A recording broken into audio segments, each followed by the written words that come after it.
everybody. Welcome to another episode of the Catholics Against Militarism podcast. I'm excited to introduce to you today Edward Hasbrouck. Edward is joining us from San Francisco, and he is an author, a speaker, an activist. From what I've read at your website, a traveler, a world traveler. And he's here to talk. He talks about civil rights, human rights, civil liberties, privacy, and military conscription, and he runs resistance news at resistors.info. He recently testified to the National Commission on Military Service, and is here to talk to us about the draft and the potential of perhaps the government requiring women to register for the draft soon. And maybe even with this whole coronavirus thing, the possibility of a medical draft, which I had never even heard of until I started looking into you. So thanks for being here, Edward. My pleasure. I think these are important questions that you're not alone in not being aware of some of what's been happening here. Yeah, especially now that everything is about the virus. No one's talking about anything else. So can you just tell us a little bit about your background, like how you came to care about this issue and be so involved in it? Well, I'm 60 years old, so I came of age back in 1980. I was in the first group of people who were supposed to register for the draft when Jimmy Carter, after a 5-year hiatus after Vietnam, when there was no draft, no registration, Selective Service was in what they called deep standby. They brought it back in 1980. Ironically, as a response to the Iranian Revolution, the taking of hostages at the U.S. Embassy, Jimmy Carter was under a lot of political pressure to show that he could be as warlike as Reagan in the campaign, and it was a political gesture. It was also pitched as a response to the Soviet invasion of Afghanistan, when at that time, you will remember, the U.S. was arming and supporting, and if we'd sent American troops, they would have been to fight on the side of the people who later came to call themselves Al-Qaeda and the Taliban. So I actually went to prison for refusing to agree to fight on the side of the people who became the Taliban and Al-Qaeda, which I'm very proud of. Yeah. Good for you, yeah. How long were you in jail for that? 4.5 months in the early 80s. And people should be reassured. What happened was they did in fact bring back draft registration, but it failed miserably.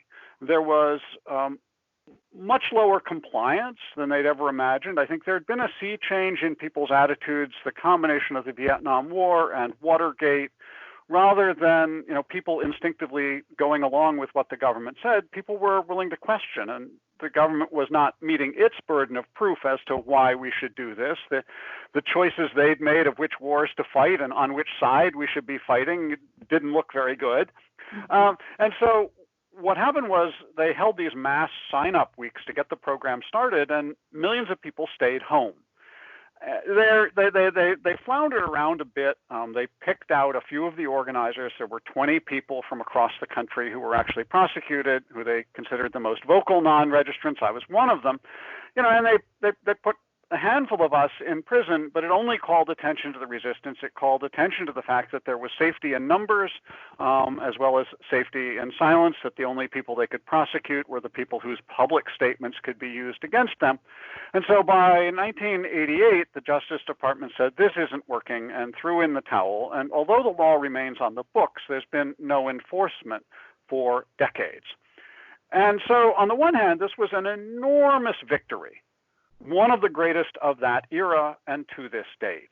Now, can I ask, real quick, just jump in? Were you would have been about 18 in 68, so did you get drafted to Vietnam or anything like that? No, I was born in 1960. I turned 18 in 1978, so I'd come of age during this period when there was no draft. I wasn't expecting it.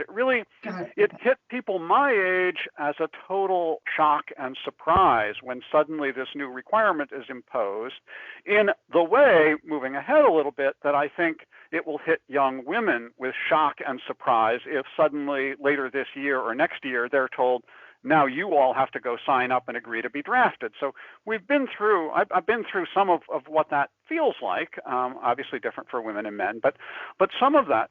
So what we've had is this tremendous victory of popular mass direct action creating possibilities, demonstrating to the government that its ability to wage war depended on not just giving orders, but people being willing to follow them out, and we weren't.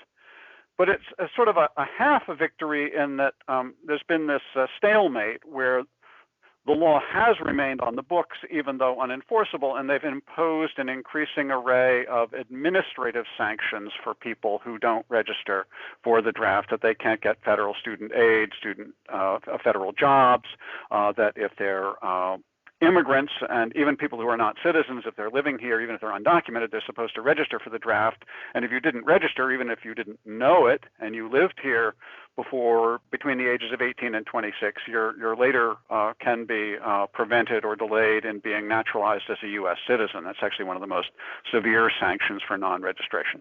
So we have those administrative sanctions, but also, on the other hand, they know at a certain level that they don't really have a system that could actually be used to carry out a draft. And so that's where we've been for many years. Is it like when somebody turns 18, do they just get something in the mail and it says, fill this out? Like, how does that happen? Well, there are a couple of different ways. People are supposed to register within 30 days of their 18th birthday. Almost nobody does. Most people register because it's linked to something else. In many states, although not here in California, I'm not sure of your situation in Colorado, but in many states, in order to get a driver's license, you have to register for the draft. It's like there's a box on the form to the driver's license form that says you'll be registered for the draft when you turn 18. Many other people who haven't registered before that are registered because it's necessary in order to apply for federal student aid. So a lot of people are registered through the FAFSA form. It's a minority of people who actually sign up. The other part of the requirement that almost nobody complies with is, the whole point of this scheme is to have addresses so that if there's a draft, they know where to send you a letter saying report for boot camp.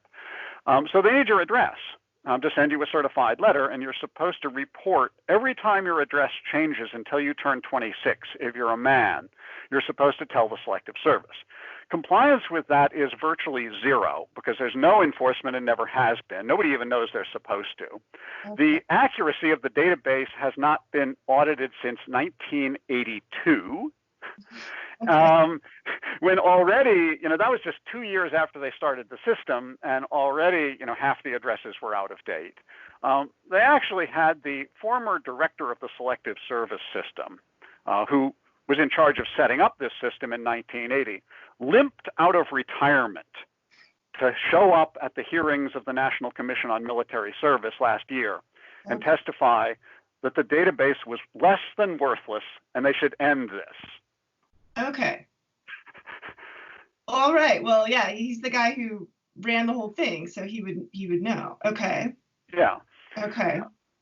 But there hasn't been a face-saving way for the government to do that. The government doesn't do well at admitting failure. Even less does it do well at admitting and acknowledging people power and constraints on what it can do.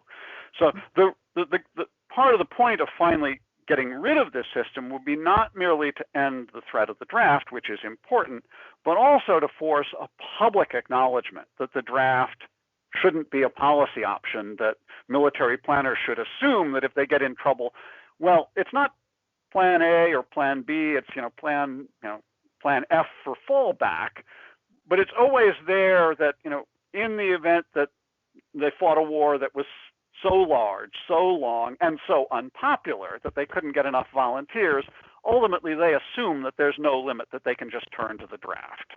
Okay.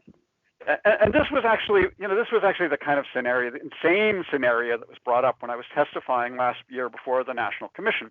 The chair of the commission, who's a brigadier general in the Army Reserve, is trying to ask me, well, what would we do if we took the draft off the table as an option?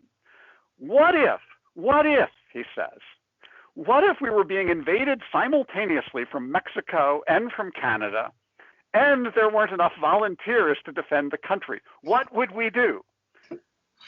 This is literally their scenario from when they think they might want to draft, but they assume that in those kinds of cases, the question wouldn't be, well, if people aren't volunteering, maybe it's because they don't really believe this claim, just like they didn't believe that there were weapons of mass destruction in Iraq, and maybe some people didn't believe that the Vietnamese posed an existential threat to the U.S. in the Tonkin Gulf. So maybe we need more skepticism rather than more blind obedience. But this is their scenario when they talk about, well, we need a draft in a national emergency. It's this kind of insanity. Yeah, if the Canadians were marching into my backyard, I'm pretty sure my husband would want to do something about that. But yeah, these scenarios are kind of strange. So what was the commission last year? It was the NCMNPS? No. The National Commission on Military, National, and Public Service. Okay. And the reason for this commission is that after going along with this, stalemate, where the law is on the book, it's unenforced, okay, whatever, for many, many years, Congress is being forced to make a choice. And they're being forced to make a choice because the last time the courts looked at this question, which was back in the early 1980s, the Supreme Court actually addressed whether it was constitutional to require men but not women to register. And in fact, Jimmy Carter back in 1980 actually proposed that women be required to register. And there were huge demonstrations by women. In fact, there were demonstrations of men and women, but mostly women in the initial reaction. And Congress decided that they didn't want to do that. It was challenged, and the Supreme Court said, well, it's okay to make only men register because the military only wants men for combat. So there's a rational relationship between only having men as combat troops and only registering men for the draft. When President Obama decided as commander-in-chief to open up all assignments in the military, including in combat, to women, it immediately became apparent that it would be unconstitutional to continue to require men but not women to register for the draft. And so Congress would be forced, if they do nothing, the courts are going to overturn the current draft registration system, which wouldn't be a bad result, but it would leave a terrible mess because you'd still have people being punished for the rest of their lives because they didn't register years ago. At least one court has already ruled, in fact, that the current system is unconstitutional. The government is appealing, which will delay that, but they know they've really got to make a choice, either to end registration or to try to expand it to women. Congress talked about that in 2016, deadlocked on it. The House went one way, the Senate went the other way, and the compromise was to punt and appoint a commission to study the question. Okay. And so the ostensible task of the commission was to study whether women should be required to register for the draft. The real task of the commission was to provide political cover and to come up with some politically acceptable compromise and political cover for that decision. So Congress could say, we're just implementing the recommendations of this blue ribbon commission. Okay. Yeah, and I started a few months ago, before I even heard about this, I noticed there was a new G.I. Joe figure that was coming out that was a woman. And I just thought, uh-oh, here we go. But I've seen this coming for a long time. As soon as they opened up all the positions in the military, I was like, well, the next step is to get women to register for this. So they know they have to make a choice. And in March, the commission published their findings, their scientific findings or whatever. So what did that say? What did they? Well, I mean, in terms of scientific findings, I would just say, it was a very carefully staged, managed process. They did not want to hear from the anti-war movement. They did not want to hear from draft resistors. They really did not want to hear from anti-war feminists because that undermined the whole argument that they were going to draft women in the name of women's equality. And as you know, there's a long-standing trend of argument of women who have seen peace as a women's issue and women who have seen war as, one more manifestation of patriarchy. That was the last thing they wanted to hear. They didn't call any witnesses like that, so it was left, I was the only draft resistor there, and they're asking me to explain as a man why women might not want to be drafted. I mean, they could have invited women, but they didn't. Okay. So it was a very stage-managed process, as I said, designed to lead to a foreordained conclusion. But the conclusion in the end was packaged with a lot of other window dressing and extra funding for the Peace Corps and AmeriCorps and these other volunteer service programs. And they've sort of munged together, with this thank you for your service idea, really munged together the idea of doing good and volunteering with the military and being conscripted in a very, I would say, evil way.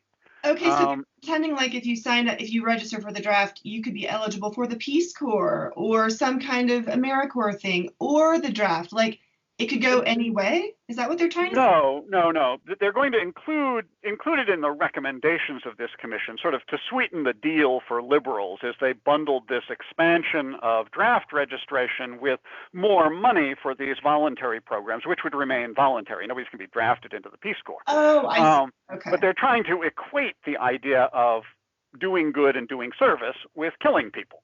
Okay. Yeah. But the fundamental recommendation was that draft registration would be kept otherwise just like it is, but that women as well as men should be supposed to register when they turn 18 and report their address changes until they turn 26, and subject to the draft if there is a draft, and punished with these various administrative measures if they don't register. So that's the proposal from the commission. It has now been introduced as a bill in Congress. It could be considered on its own, but in the present climate, the way Congress is working, it's more likely to be taken up very quickly, very much in the back room as an amendment to some larger bill, just tacked onto the annual military appropriations and authorization bill or something like that.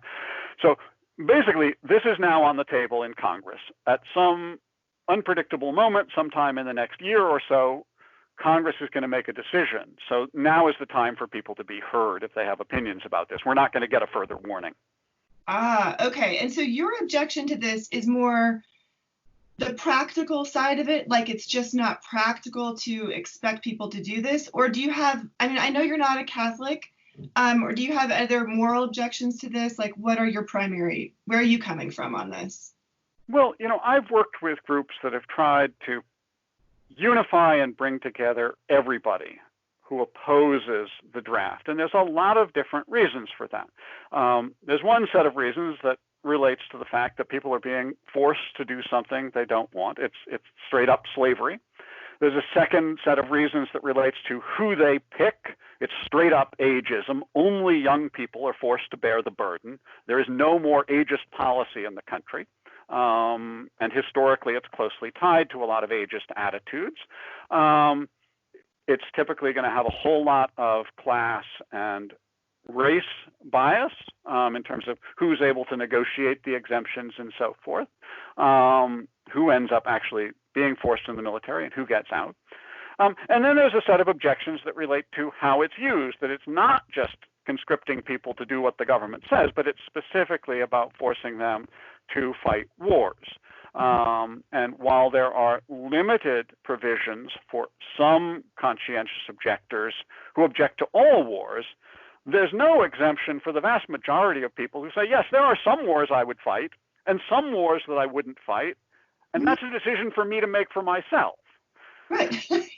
Right. And that's where kind of, according to Catholic just war theory, there are criteria that a war has to be met before you can go into that war and fight. So it doesn't make sense to say you have to be either a complete pacifist or unquestioningly supporting your military no matter what. It makes no sense the way it's set up. So yeah, I think there are some people who are working for like selective conscientious objection, but I don't think they'll ever allow that, because then you're allowing people to actually come to their own conclusion about a given war and say yes or no, right?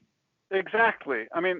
There was some discussion about this. They actually had some theologians who they did call to the commission's hearings, but fundamentally, exactly as you said, they're not willing to even consider the idea of selective conscientious objection because that would make it too easy to get out. And I'm not a Catholic, so I'm not going to try to suggest how people would try to reconcile any kind of just war theory that says there are just wars and unjust wars but that says that it's solely the government's job to decide, and that somehow that should take precedence, and that people are not allowed to make their own moral choices about what's a just war. The government, by the way, that does not subscribe to Catholic teaching on just war gets to decide what war is just, and then Catholics have to go along with it. Like, they are not sitting around the Pentagon looking at Thomas Aquinas's teachings on just war to determine whether or not they can go. So it's just a big, huge loophole, and it makes absolutely no sense. Okay, so you called the whole thing kind of a charade. You did testify, and now there's something called HR 4922, a new bill that's been introduced. Well, as I mentioned, there is a bill that's been introduced, which is HR 6415, arcane numbers, but we'll get there, which would basically require women to register and implement the rest of the commission's recommendations. But even before that happened, Representative DeFazio, with a number of sponsors from both parties, introduced a bill which is HR 5492. This is a bill to end the current draft registration program, abolish the Selective Service, which would have some other effects. I'll come back to that in a minute. And it would get rid of all of the penalties which are imposed on people who have previously not registered, which is actually really huge. There have been attempts in the past to end draft registration. This is the first that would actually include effectively a comprehensive amnesty for the last 40 years of non-registrants. So it's really, we worked closely with Rep. DeFazio's office in drafting the bill. It has very strong support from all of the anti-draft and anti-war groups that testified to the commission. And one of the important things is to make sure that if Congress takes up this question, they don't just look at, should we move to make things worse by expanding draft registration, but that they actually consider the alternative proposal, which has been introduced and is on the table in Congress. So if people are writing to Congress, support HR 5492. This all sounds kind of arcane and complicated. World Beyond War has a nice little letter writing tool at worldbeyondwar.org/repeal that will send a letter supporting the bill to repeal the Military Selective Service Act. And the one thing I did want to throw in about that is that it would not only end the current draft registration, but it would abolish the Selective Service system and all of its contingency planning. And as you mentioned at the start, the Selective Service system for several decades actually has maintained plans for two different kinds of draft that would work in two different ways. There's the one we've been talking about, which is the sort of cannon fodder draft of young men, and maybe it would now become young women as well. But they also have a separate proposal, just as in past wars, there was a separate doctor draft that included a higher percentage of doctors, went up to a larger age, had a different structure. Congress, back in the 1980s, directed the Selective Service system to put in place contingency plans for a healthcare personnel delivery system. And they've had those on the shelf for years. They have memoranda of understanding with professional licensing agencies, with the AMA and others, to use those lists as the basis for a draft if they wanted it. And this would include men and women. They're already in those plans, including women, up to age 45. And it's not just doctors, but nurses, physical therapists, veterinary technicians, you name it, 57 varieties of occupations related in some way to healthcare. We've seen in the current pandemic the way that healthcare workers have stepped up in something like a real national emergency. This is not something for a national emergency. This is something for when there's some kind of blitzkrieg war and there are casualties more than they can get enough volunteer military medical people. And even as you saw a couple of weeks ago, when the military sent a medical brigade and a medical ship to New York, it turned out that they actually weren't set up because they're there to treat battlefield wounds. They weren't there to treat people with infectious disease because that's not what military medical people are trained for. So I think it's easy to get sucked into the idea that, drafting doctors to help people. This is not about helping people. This is about patching soldiers up so that they can be sent back into combat. And many doctors over the years have actually objected to the draft on the grounds that it violates their Hippocratic oath to make them put getting people back into combat and the military chain of command ahead of their duty as a doctor to their patients. Okay, so healing one person to go maim and wound another person is not exactly what they're want to do. Yeah. That's not what people, went to nursing school to do, right? Yeah, that makes sense. That makes a lot of sense. So that would be a completely new draft, or are you saying they already have the names of the medical professionals, like in a database somewhere? They have an agreement where if they wanted to use them, the AMA would give them their list, and these other professional associations for other occupations. This has been, quietly negotiated over the years, and these agreements are in place, and they've got contingency plans. And one of the recommendations, interestingly enough, of the National Commission, well, there are a couple things about this. They actually were specifically directed to consider whether this should be expanded to other occupations that are in special demand for the military. Should they have a special draft for people in IT and computer science and cybersecurity, or people with foreign language skills? And they said, well, we don't need to go there. But at the same time, one of the things the Commission has recommended is that they need to be more prepared to actually do this. They want to have like real test exercises, and they want to have Selective Service ready to actually draft people, and they want to impress on people when they register that this isn't just registration. You're really signing up to be drafted. I don't think they've thought it through that fewer people are going to register if they realize what this is about than if it's just checking a box on the FAFSA form. Right, exactly.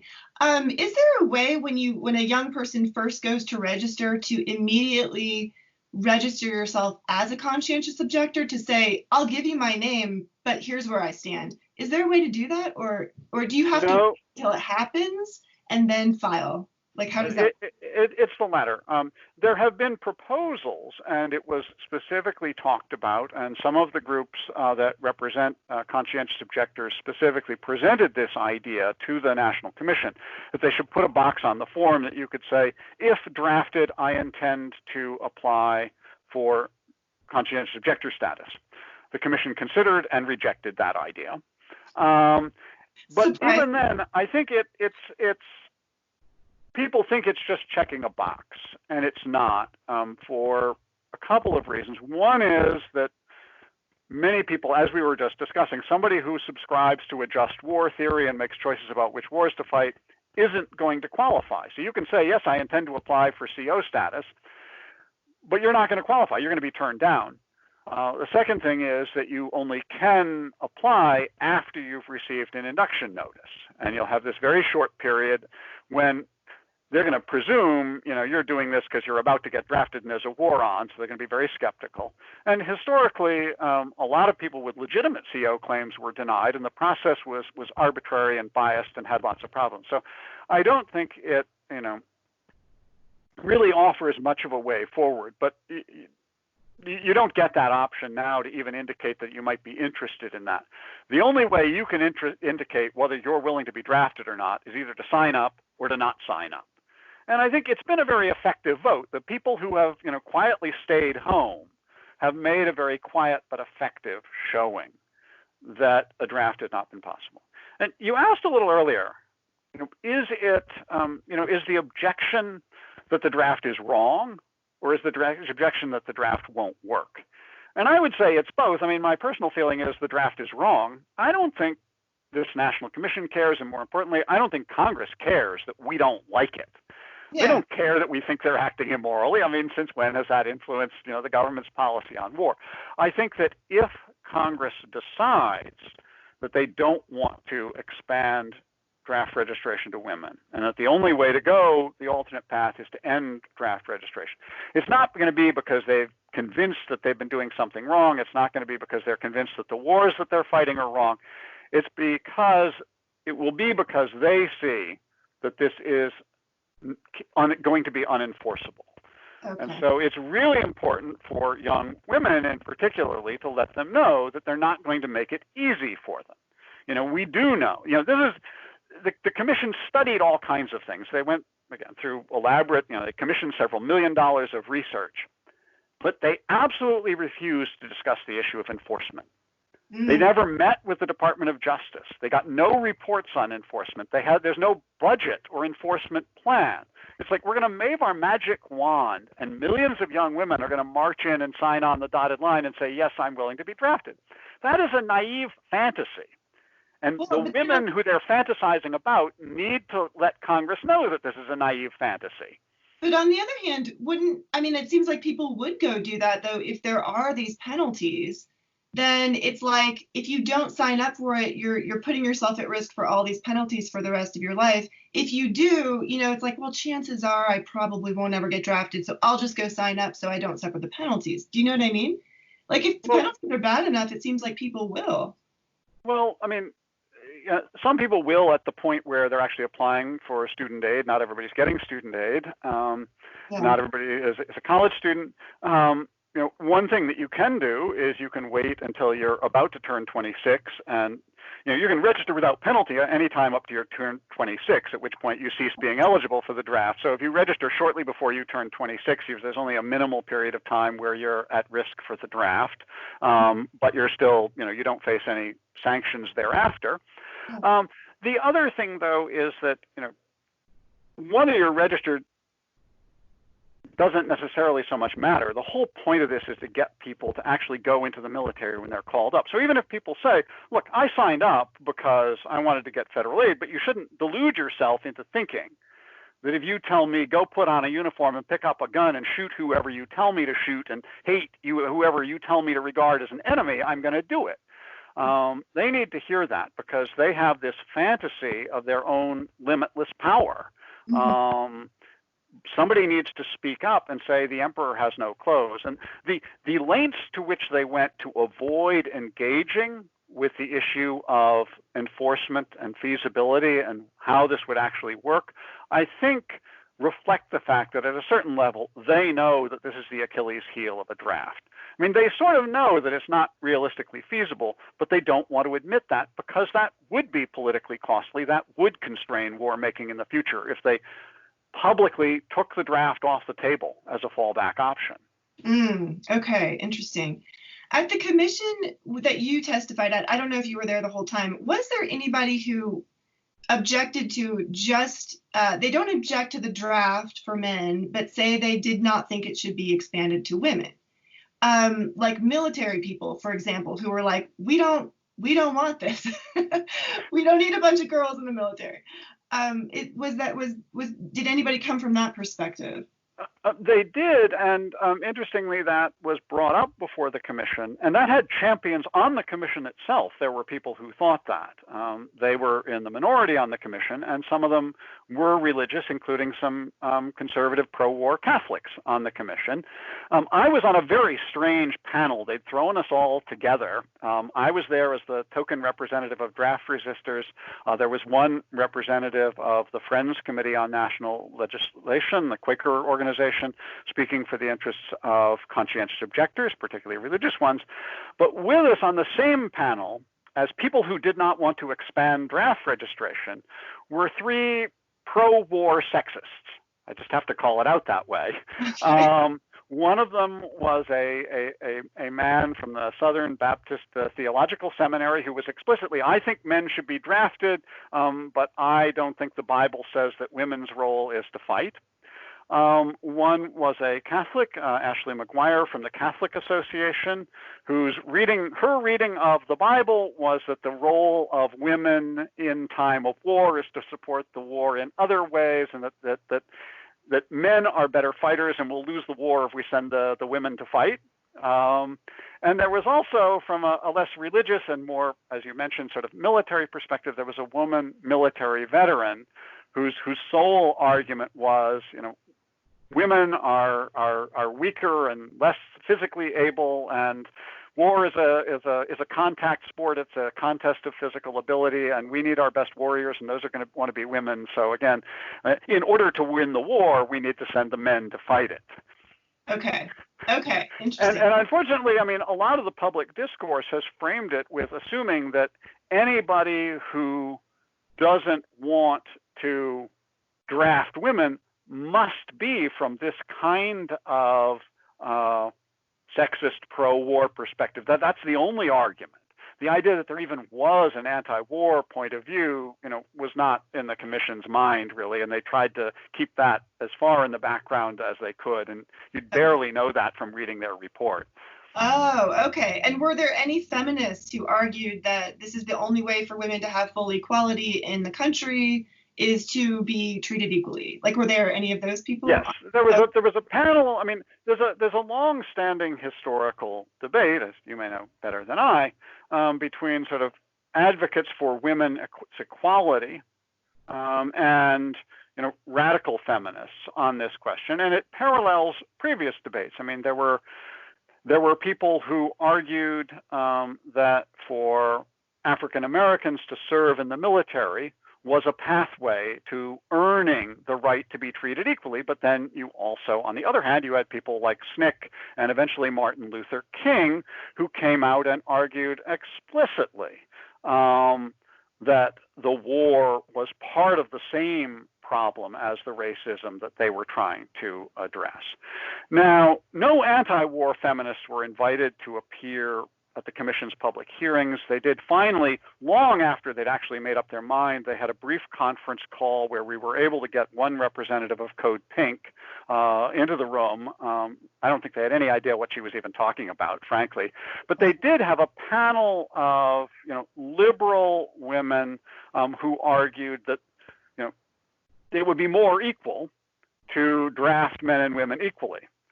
But I mean, these were legal scholars with blinders on. They only looked at equality through drafting everybody. They didn't really consider the possibility of equality through drafting nobody. Yeah, right. I think you said in one of your things that you wrote that it's like a train track and you throw a man in front of it. So to make it equal, you throw a man and a woman in front of it. It's like, yeah, so there's two ways to approach that equality. And to draft no one, I think, is probably, well, yeah, and I've had other people on the show, too, who said they'll never bring back the draft because they have student loan debt. And, people go into the military to pay off these horrendous student loans. Do you have any thoughts on that? I think, the position of the military, by and large, is that the poverty draft is working pretty well, right? And they have these other ways. And I think, obviously, we're heading into, the worst unemployment in my lifetime is today. So that's going to push a lot of people coming out of this pandemic. There's going to be a lot of people signing up, sadly, because there's no other jobs. I think we're going to see, the military as employer of last resort. Military recruiters are going to be delighted when the pandemic's over and they can start signing people up who are desperate for jobs, sadly. So, I think it's less about the fact that they're imminently going to have a draft than that the belief that a draft is always there shapes their military planning, and it shapes it in a negative way. It shapes it in that they don't need to feel constrained. Mm-hmm. As I said before, taking the draft off the table begins to put some boundaries around the limits of war. And we've seen the longest war in American history going on today. We've seen what is referred to as one war that's now going on in dozens of countries. So we've got a wider and a longer war than we've ever seen before. So the struggle, central to the struggle against war today, is stopping endless and unlimited wars. Anything that can start to bound and constrain that, even if they're not yet at that boundary, knowing that there is a boundary, putting that around the military planners, I think would be a huge victory. Yeah, me too. Absolutely. Well stated. Thank you. This has been so informative. I really appreciate it.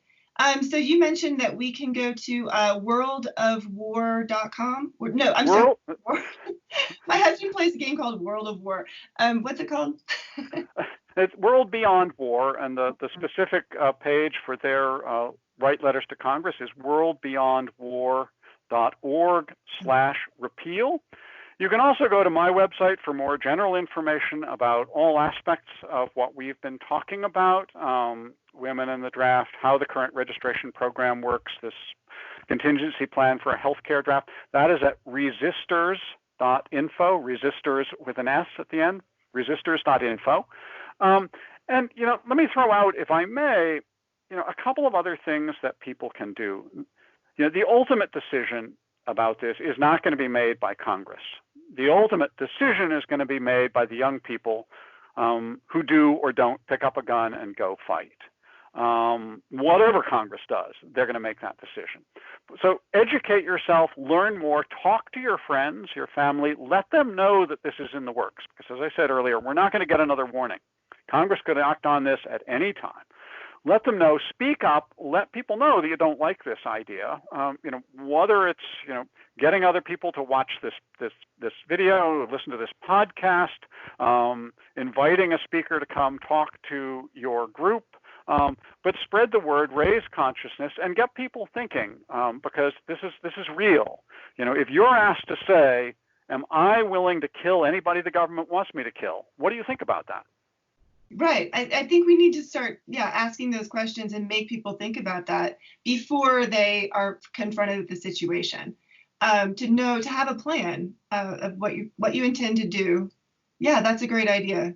And because I don't think that and I worry about that too. I'm a high school teacher, and growing up, I watched all these movies about the Vietnam War, and I learned about that, and I was just like, there was a lot of more realistic portrayals of war out there. But these kids that are growing up now, they've had, Hollywood has been so infiltrated by the CIA and the intelligence agencies that they are creating this perception in these kids' minds that this is a great thing to do. And they're playing video games since they're the age of 8 that simulate first-person shooting and war, and they look at it like being an exciting thing. So I don't know that we can assume that the kids are going to rise up and say no, because they've been so propagandized into thinking that military service is the best thing you can do with your life, and war is exciting, and it's a way to test your mettle. And there's a lot of people who grow up with that now, and I just think it's different than when I was growing up in the 80s. There was just you don't see any movies like Platoon anymore, or Full Metal Jacket, or things that portray war as it really is. It's all Americans are the heroes, and even the wounded warriors are we don't see images anymore in the papers that portray the horrors of war. It's just all this glorification. So I don't know that we're going to see a big resistance from this generation if it does happen. What do you think? I'm more optimistic than that. I think, it's easy to be dismissive of younger people. It's one of the characteristic phenomena of ageism is we all have been young, so we think we understand what it's like, but we're not. And I think we need to let young people speak for themselves and take leadership for themselves. I think, as on other issues like climate change, I think it's us old people who've let the world down, who've created the situation where we have a world menaced by nuclear weapons, a world menaced by climate change. That's our fault. And, if we're going to move past that, I look to the young people for the solution. I'm very optimistic about it. I think young people do feel pushed around. If we don't see the kinds of, outward activism, it's partly because, the financial pressures on young people today, the financial shackles, I would say, on young people today are so much worse than they've been. Again, coming out of this pandemic, they're going to be worse than ever in my lifetime. Mm-hmm. So, I think it's not realistic necessarily, to ask people to fight back when they're starving, but people do fight back even when they're starving, sometimes more so when they're starving. It's like, what have I got to lose? So I think I remain 100% confident in saying, not just as wishful thinking, but as pragmatism, that if in fact they actually started sending out induction notices, even the ones that don't end up in the dead letter office, which would be most of them, the ones that people receive, a whole lot of them would get torn up and there'd be people marching in the streets. I think the question is whether we can make that reality visible before we get to that place. And this is something, schools are out, but people are holding virtual events. I think with this kind of topic on the agenda in Congress, this should be something being talked about in every high school classroom, every college class in military studies or gender studies or civil rights over the next year. This really should be a major national debate. And I think, students and young people who are concerned about it should start asking their teachers, hey, have a class on this. Let's get this debate going. Yeah, that's a great idea. Yeah, well, I'm glad you're so much more optimistic than I am. But you're right. Yeah, we shouldn't just write them off so easily. I do think there's a lot of propaganda out there, but they're pretty savvy, and they can see through a lot of it because they're just so inundated with it all the time. They have pretty good bullshit detectors, maybe better than we did. You know, you can call it cynicism or you can call it realism. But, you know, I think there are a lot more people willing to, you know, question, you know, and make the government justify itself as opposed to, you know, the whole idea of, well, the government says it because it must be right. I mean, in the current environment, who believes that? I mean, if you believed everything the government said, you'd be drinking bleach. I know, yeah, and the whole, you know, well, it was on CNN, so like, there you go, you know. I mean, people are questioning the media now a lot more than they ever did before, which is a good thing. It's because it's all controlled by the government. So yeah, awesome. Is there anything else you want to leave us with? Final thoughts? Well, I thank you for, you know, for bringing this topic up. I think, you know, we have a long way to go to make any inroads, but I come back to what I said that, you know, while on the one hand, people tend to relate to this as, you know, the draft, this is a threat to young people, and we need to organize against the draft to protect young people against being drafted. And I see this as, this is an opportunity to constrain the war makers. Young people, through decades of noncompliance, have held off the draft, have created possibilities for peace. They have already taken leadership for peace. We need to support them in that effort because they're winning a victory that we'll all benefit from. Amen to that. Thank you so much. All right, well, I'll go ahead and link to all the links that Edward has recommended you visit, and please talk to your kids about this. Please talk to your kids' friends about this, your students. Send this podcast out, just get people more aware that this is going on amidst this pandemic that has all of us just riveted and focused on one thing.